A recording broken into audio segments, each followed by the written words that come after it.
저는 지금으로부터 3년 전에 지금의 제 아내를 만나게 되었죠. 제게는 너무 과분할 정도로 예쁘고 어린 여자친구가 생겨서 행복할 따름이었죠. 그래서 그랬는지 연애를 하면서 사소한 문제들에 대해서 너무 쉽게 지나치기도 했던 것 같습니다. 여자들이 남자들보다는 정신연령이 더 높고 어른스럽다고 말들은 하지만 확실히 9살이 어린 여자친구는 어리다는 느낌이 종종 들었었죠. 사회 경험이 없어서 그런 건지 돈에 대한 개념도 없는지 제 신용카드를 줬는데 적게는 최소 200만 원에서 많이 쓸 때는 1000만 원 가까이 쓴 적도 있었습니다. 나름대로 여유가 있었기에 심각한 문제까지는 아니라고 착각을 했었죠. 그래서 그렇게 많이 썼을 때는 은근슬쩍 잘못된 걸 지적해줬더니 알겠다고 하더라고요. 하지만 괜찮아졌나 싶더니 자연스럽게 또다시 사용 금액이 올라가더군요. 그렇다고 카드를 도로 뺏을 수도 없었고 여자친구와 헤어질 수도 없었습니다. 제가 너무 사랑했었기에 대부분의 모든 것들이 용서가 되더라고요. 그리고 결혼하고 나서 아이도 낳고 하면 경제적으로 더 조심하는 여자가 되겠지라고 생각했었죠. 또 문제가 됐던 건 밤낮 가릴 거 없이 하루 종일 울려대는 카톡 메시지였죠. 여자친구가 대학교를 다니고 있었을 때인데 어떻게 연락처를 알고 연락이 오는 건지 별의별 남자들이 다 찝적대더라고요. 물론 여자친구가 인기가 많은 건 남자친구로서 으슥할 수 있는 건 맞았지만 이것도 한두 번이지 연애하는 동안 매일같이 겪으니 스트레스가 너무 많이 쌓이더군요. 그렇다고 여자친구가 답장을 하지 않고 무시하는데 뭐라고 할 수도 없는 노릇이었죠. 하지만 나중에 다시 언급되겠지만 결혼을 하고 나서 이 문제로 인해서 결국에는 큰 문제가 생겨버리고 말았습니다. 아내와 저는 사소한 문제들을 뒤로하고 1년 동안의 연애를 하고서 여자친구에게 프러포즈를 했습니다. 예상대로 여자친구도 저와의 결혼을 받아주었고 양가 어른들을 만나 뵙고 인사를 하려고 상견례를 잡았죠. 그리고 그날 처음으로 마주한 장모님의 모습에 기겁을 할 수밖에 없었습니다. 솔직히 충격 그 자체였었죠. 어느 누가 장모님을 그렇게 생각할까 싶었는데 저희 부모님도 저와 마찬가지로 놀라신 듯한 표정으로 쳐다보고 계시더라고요. 당황스러운 상황을 뒤로하고 식사를 하면서 이야기를 들어보니 장모님이 어린 나이에 철이 없으실 때 제 여자친구를 낳게 되셨고 저와의 나이 차이가 겨우 11살밖에 나지 않더군요. 제게 있어서 아내와 장모님 나이 차이가 위나 아래로나 별로 차이가 나지 않는 거였습니다. 하지만 장모님과 저를 놓고서 겉으로 보면 제가 오히려 더 나이가 많아 보일 정도였습니다. 그동안 여자친구가 왜 이렇게 예쁘고 동안인가 했더니 어머니를 닮아서 그랬던 거구나 싶더군요. 그렇게 상견례 자리는 서로가 기분 좋게 이야기는 오고 갔지만 장모님께서는 내심 걱정이 많이 되셨던 것 같더라고요. 아내와 제가 나이 차이가 많이 나서 아내가 저를 제대로 이해하고 감당은 할 수가 있을까 하는 그런 생각들이 있으셨던 거죠. 심지어 저희 장모님은 이른 나이에 결혼을 실패하신 미혼모셨기 때문에 더 그랬던 것 같습니다. 장모님께서도 제 여자친구처럼 어린 나이에 섣부른 판단으로 결혼을 하게 되었고 제 아내를 낳으셨는데 결국에는 그 결혼 기간이 오래가지 못해서 좋지 않게 끝나버리고 말았던 거죠. 그래서 걱정이 더 크시다는 걸 알 것 같았고 그 마음이 잘 헤아려졌습니다. 저는 장모님께 말했습니다. 제가 나이에 비해 나름대로 산전수전 다 겪어봤고 나이도 많은 제가 여자친구를 잘 이해해주면서 예쁘게 살겠다고 했고 저를 믿고 맡겨달라고 말씀을 드렸죠. 그러자 다행히도 장모님은 그제서야 조금은 걱정을 덜어주셨고 기분 좋게 상견례 자리가 끝이 났습니다. 그날 이후 여자친구와는 1년의 짧은 연애 기간을 마침표를 찍고서 곧바로 결혼식을 올렸습니다. 그야말로 누가 보더라도 초고속으로 결혼을 한 거였죠. 요즘에는 10살 정도 차이 나는 커플들이 흔하다 싶을 정도로 많았는데 그런 커플들을 보면 인고 부부들처럼 잘들 사니까 크게 문제될 거라는 생각은 없었습니다. 그러나 그런 이상과 현실은 너무나도 다르다는 걸 알기까지 그리 오래 걸리지가 않았죠. 처음에 1년 동안은 다른 사람들과 다름없이 행복하게 잘 지냈습니다. 하지만 결혼 전부터 문제였던 다른 남자들의 연락이 문제였던 거죠. 함께 지내다 보니 잠이 막 들려고 하다가도 새벽에 울리는 휴대폰 소리에 깨는 경우가 생기다 보니 짜증이 났습니다. 그것도 급한 연락도 아니고 별것도 아닌 걸로 일부녀에게 추근덕대는 남자들의 연락이니 당연히 화가 날 문제가 아닐까요? 솔직히 결혼을 하게 되면 이런 문제가 없을 거라고 생각을 했고 여자친구도 단호하게 잘 거절할 거라고 생각을 했습니다. 그래서 지나가는 말로 몇 번을 말해봤었는데 소용이 없더라고요. 휴대폰 연락처를 바꾸라고 하면 어릴 때부터 쓰던 번호라서 그럴 수가 없다고 했고 개인적으로 하는 소셜 계정이라도 없애면 덜하지 않겠냐고 하니까 그러기가 싫다더군요. 왜 가정주부가 그런 것까지 굳이 하려고 하는 건지 물어보니 어린 나이에 시집와서 이런 거라도 안 하면 우울증이 올 것 같다더라고요. 아내의 그 말이 너무나도 황당했습니다. 결혼 전에는 또래 친구들이랑 놀기 싫고 빨리 결혼해서 화목한 가정을 이루고 싶다더니 말이죠. 심지어 정말 다른 사람들과 비교했을 때 부족할 거 전혀 없게 다 해줬다고 생각했는데 너무 큰 배신감이 들었습니다. 저는 아무리 많이 벌어도 한 달에 300만 원을 쓸까 말까인데 아내는 한 달에 평균 700만 원은 넘게 쓰면서도 우울할 수가 있는 거구나 싶더군요. 그래서 그냥 사소한 다툼으로 문제를 키우기 싫어서 그냥 넘어가려고 마음을 먹었습니다. 그나마 바람이라도 피지 않는 게 어디겠냐라며 생각을 하고 참았었는데 제가 너무 멍청했던 거죠. 그날 이후로 평소와 다름없이 지내던 중 회사 미팅으로 인해서 백화점을 갔던 날 결국 사건이 터지고 말았습니다. 그 백화점은 평상시에 아내가 자주 가던 곳이었기에 혹시라도 아내가 오늘도 그곳에 왔으면 같이 밥이라도 먹으려고 어디냐고 연락을 했더니 집이라고 하더라고요. 그래서 알겠다고 대답을 하고 나서 백화점 직원과 회의를 시작했고 1시간 정도 뒤쯤 회사로 가려고 하는데 익숙한 모습이 보이더군요. 혹시나 하는 마음에 자세히 보니 제 아내가 맞았습니다. 그것도 옆에는 누가 봐도 잘생기고 키가 큰 훈훈한 젊은 남자와 말이죠. 순식간에 피가 거꾸로 솟는 기분에 당장 뛰어가서 난리를 치고 싶었지만 옆에는 미팅을 같이 한 백화점 직원과 제 회사 직원이 있었기에 그럴 수가 없었습니다. 저는 두 사람에게 급한 일이 생겼다고 말하고는 자리를 피해서 조용히 아내를 뒤따라갔죠. 일단 제가 오해를 하는 걸 수도 있고 나중에 혹시라도 모른다는 마음의 증거를 확보하려고 사진을 찍었습니다.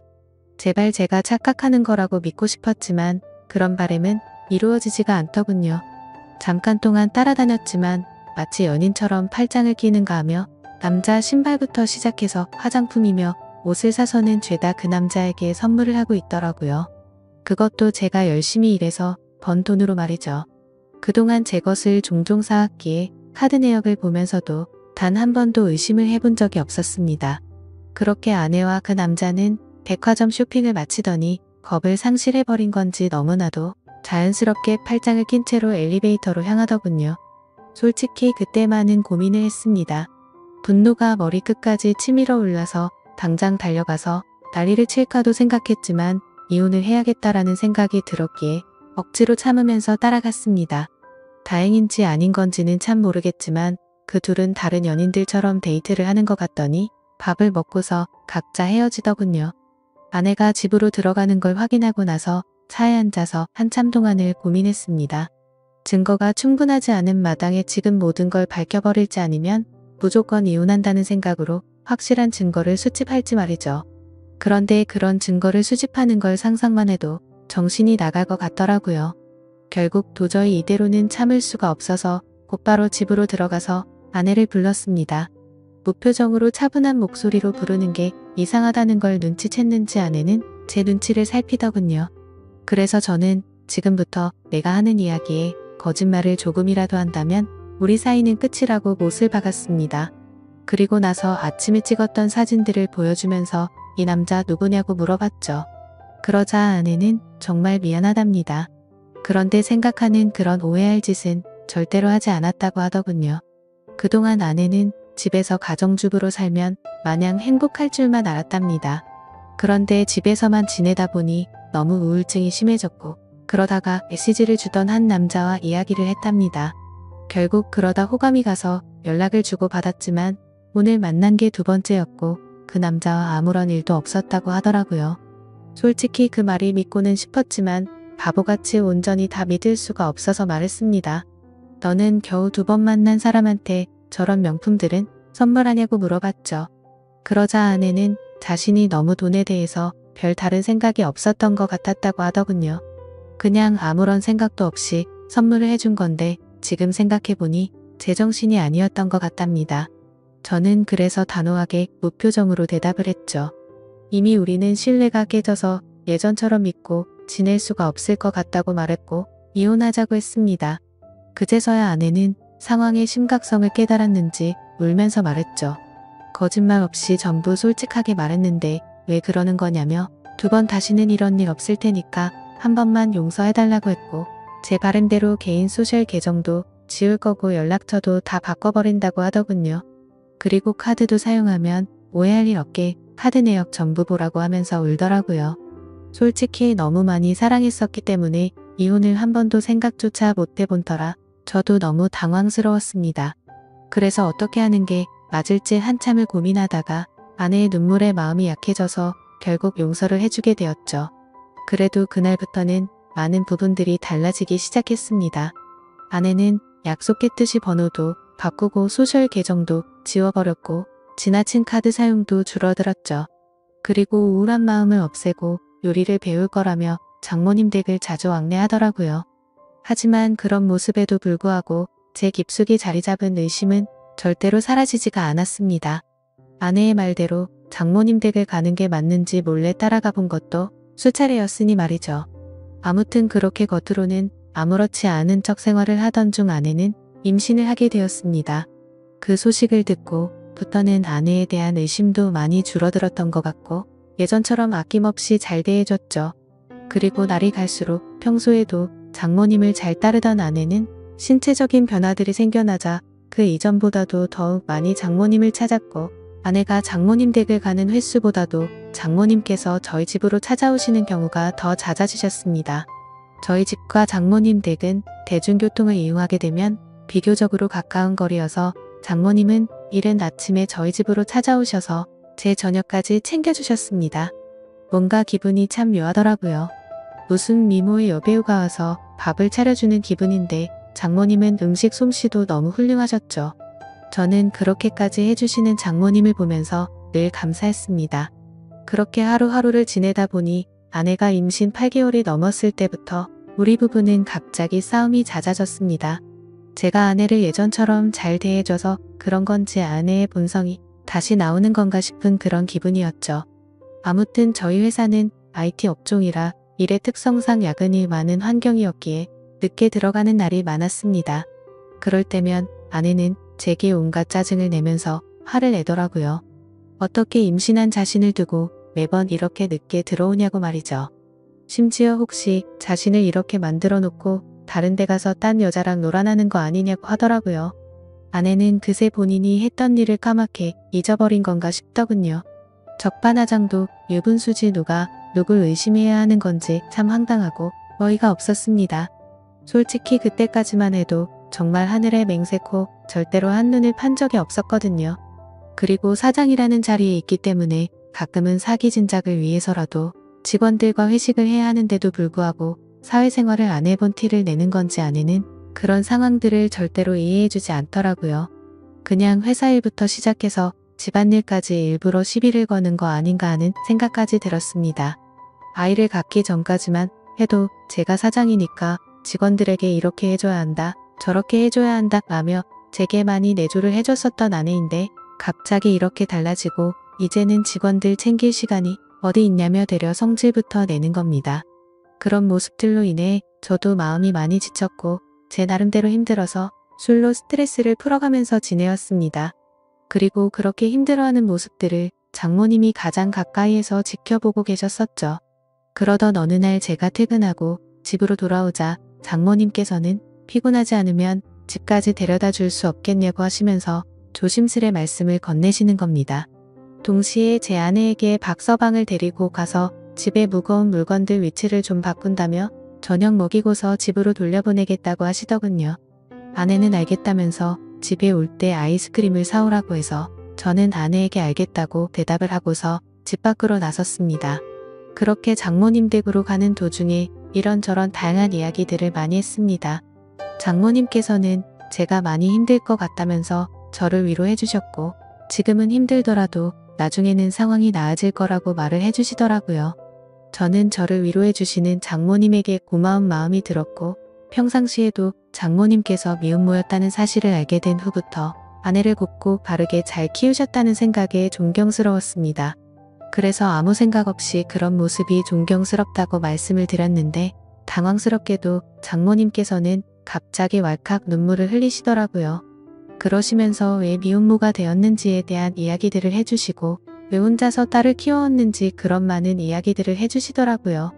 저는 그런 장모님을 보면서 어린 나이 때부터 마음고생이 심하셨겠구나 생각도 들었고 장모님이 이제는 제게 마음을 많이 열어주셨구나 라는 생각을 하였습니다.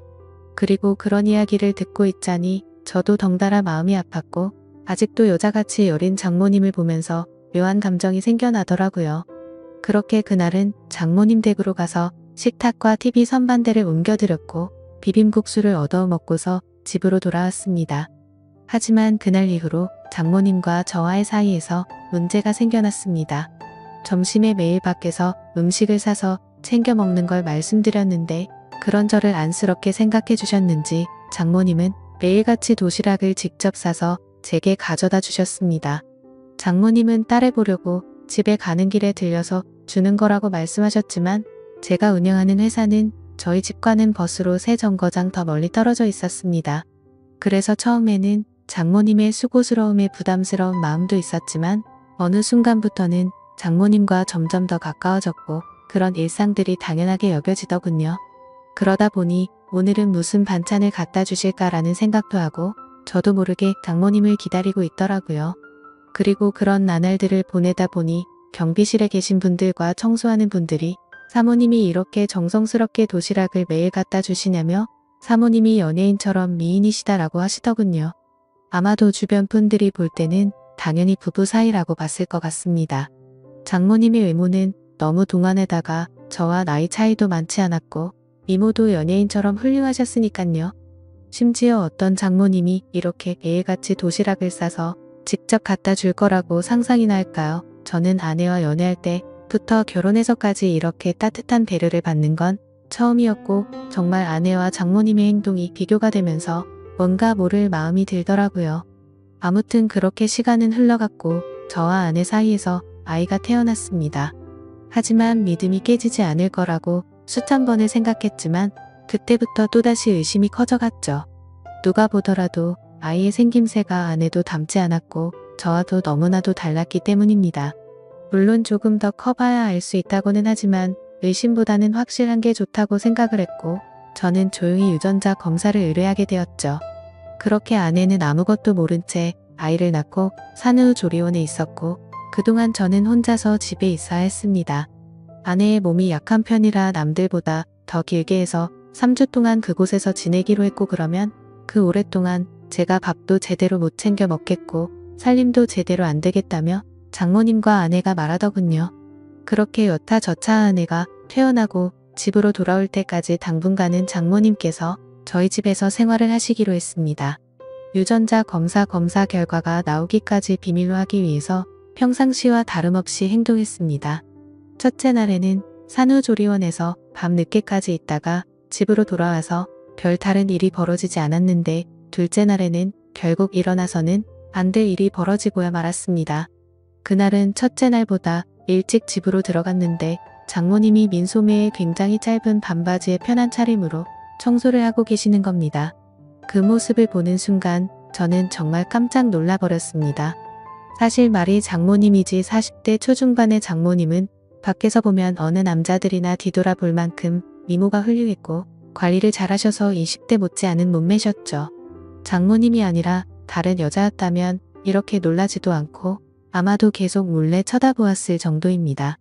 하지만 장모님의 그런 광경을 보기에는 너무 부담스러웠고 그렇다고 또 장모님을 보고 옷 좀 단정하게 입어주시면 안 되겠습니까? 라고 하기에는 너무 버릇이 없던 거였죠. 결국 저는 조심스럽게 놀란 마음을 진정시키고 눈을 돌린 채 얼른 제 방으로 들어갔습니다. 그렇게 장모님은 집 여기저기를 한참 청소를 하시더니 저녁 식사를 차릴 테니 얼른 씻고 나와서 식사를 하라고 하시더군요. 그렇게 저는 샤워를 하러 들어갔고 장모님과 단둘이 집에 있는데 이렇게 샤워를 하고 있자니 뭔가 기분이 묘하고 기분이 싱숭생숭하고 묘한 생각이 들기까지 하더라고요. 저는 샤워를 마치고 장모님과 저녁 식사 자리를 가지면서 밥을 먹고 있었습니다. 장모님은 그동안 딸이 임신하고부터 아내가 그동안 저에게 했던 행동들에 대해서 이해해주라면서 미안하다고 사과를 하시더라고요. 저는 충분히 이해한다며 걱정 말라고 말씀을 드렸고 장모님과 저는 그렇게 이런저런 얘기를 나누면서 식사를 하고서 맥주를 한잔하였습니다.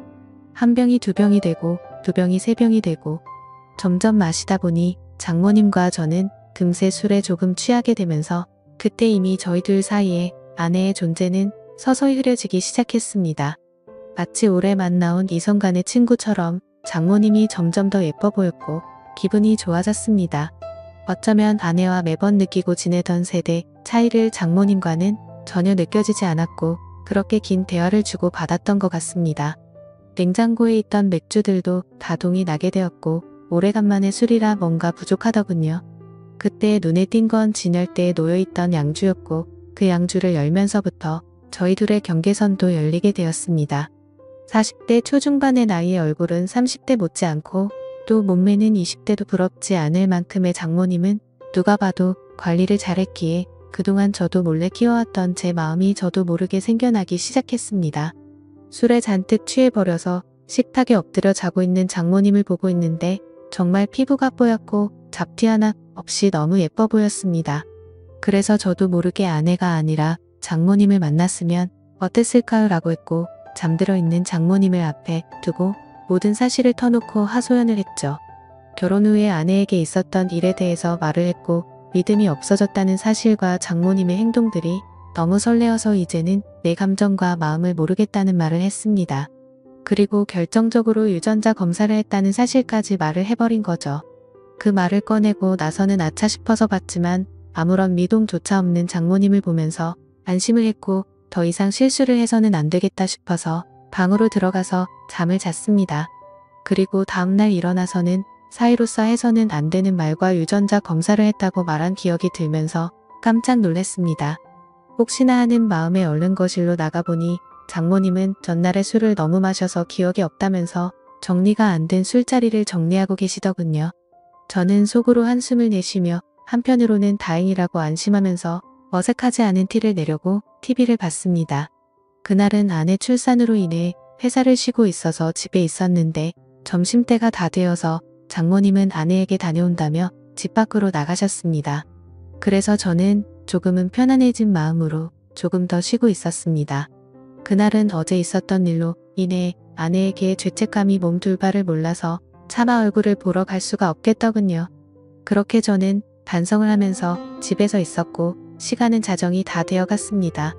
아무래도 장모님께서는 아내와 같이 있으려나 보다 하고서 잠자리에 들려고 방에서 누워있는데 문 여는 소리가 들리더니 장모님이 자정이 조금 넘어서 집으로 들어오시더군요. 어딜 가서 술을 드신 건지 취하셔서 술 냄새가 진동을 하더라고요. 저는 술에 취한 장모님께 인사를 드렸고 장모님은 스스로 방으로 들어가서 누우셨습니다. 그렇게 잠에 드시는 걸 확인하고 저도 제 방으로 들어와 잠을 자려고 돌아서는데 갑자기 장모님이 저에게 어제 자신에게 했던 말에 대해서 할 말이 없냐고 하시더군요.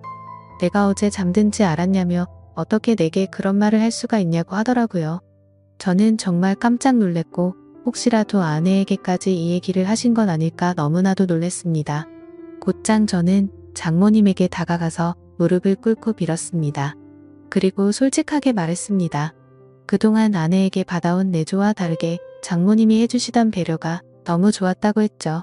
그리고 사람 감정이라는 게 제 마음대로 되는 것도 아니고 그저 술에 취해서 헛소리를 한 거라고 말했습니다. 더 이상 감정 키워나가는 일 없을 테니 걱정 말라고요. 그러자 장모님은 제 아내가 바람을 피운 내용에 대해 물어봐서 사실대로 다 말해줬고 유전자 검사 결과가 나오면 같이 확인을 해보자고 하시더군요. 그리고 결과를 알 때까지는 아내에게는 절대로 비밀로 하자고 하시더군요. 그러겠다고 대답을 하자 장모님은 아직 술이 덜 깨신 건지 갑자기 돌변하시더니 이미 상황은 엉망진창이니 다른 건 전부 다 있고 술이나 같이 마시자고 하시더군요. 그래서 저도 도저히 맨정신으로 버티기엔 감당이 되지 않았고 양주를 거의 원샷하다시피 마셨고 어제보다 더 많은 술을 마셨습니다. 그러던 중 장모님은 자신에게 느꼈던 감정이 진심이냐고 물어봤고 저는 장모님에게 그동안 느꼈던 고마움과 감정들에 대해서 솔직하게 말씀을 드렸죠. 그러자 장모님도 이런 감정은 처음 든다고 하시면서 딸애가 어쩌다 저렇게 된 건지 자신이 어릴 때 실수를 해서 자신의 청춘도 다 날리고 인생을 다 망친 것 같다면서 눈물을 흘리시더라고요. 갑작스러운 모습에 놀라서 얼른 눈물을 닦아드리고 다독여 드리다 보니 또 다시 묘한 기류가 흘러버렸죠. 결국 장모님과 저는 절대로 가져서는 안 될 서로의 감정을 알게 되었고 아마도 그날 이후로 아내에 대한 생각과 죄책감은 사라지고 없어진 것 같았습니다. 그렇게 며칠이 지나고 나서 유전자 검사지를 받아본 결과 정말 불행하게도 제 친자식이 아니더군요. 곧장 장모님께 이 사실을 알렸고 제가 드는 생각과 감정에 대해서 솔직하게 다 말해줬습니다. 결국 아내와는 협의 이혼을 하게 되었고 지금 당장은 장모였었던 그녀와 저는 서로의 감정을 잘 알고는 있지만 쉽게 연인이 될 수는 없는 상황이네요. 결국 앞으로는 이 상황들이 어떻게 전개될지는 저도 잘 모르겠습니다. 어떻게 해야 할까요? 감사합니다.